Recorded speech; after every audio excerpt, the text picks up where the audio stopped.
ఈ క్షేత్రం శ్రీ ఆదిలక్ష్మి అలివేలుమంగా సమేత శ్రీ వెంకటేశ్వర స్వామి వారు స్వయంభూగా వ్యక్తమైనటువంటి క్షేత్రం.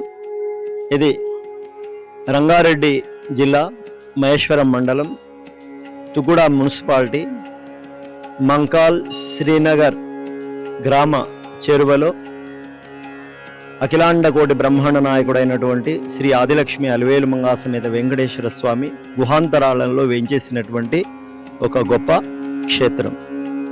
ఈ క్షేత్రానికి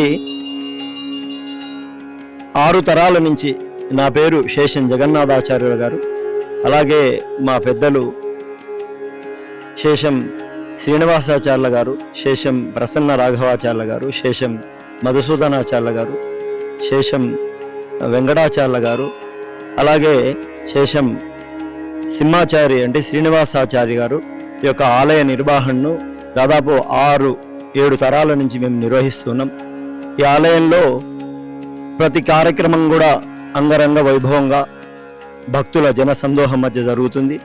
ప్రతినిత్యం స్వామివారికి ధూపదీప నైవేద్యాలు, అలాగే స్వామికి బ్రహ్మోత్సవాలు, శ్రావణ మాసోత్సవం, కార్తీక మాసోత్సవం, ధనుర్మాసోత్సవం, ఇంకా ముఖ్యంగా వైకుంఠ ఏకాదశి అంగరంగ వైభవంగా దాదాపు 40 నుంచి 50 వేల మంది భక్తులు వస్తూ స్వామివారిని సేవిస్తూ ఉంటారు. ఈ యొక్క ఆలయం యొక్క విశిష్టత ఏంటి అంటే, మనము ఇక్కడ ఉన్నటువంటిది ముఖద్వారం నుంచి మొట్టమొదట భక్తులు ఈ ముఖద్వారం నుండి ప్రవేశించాలి.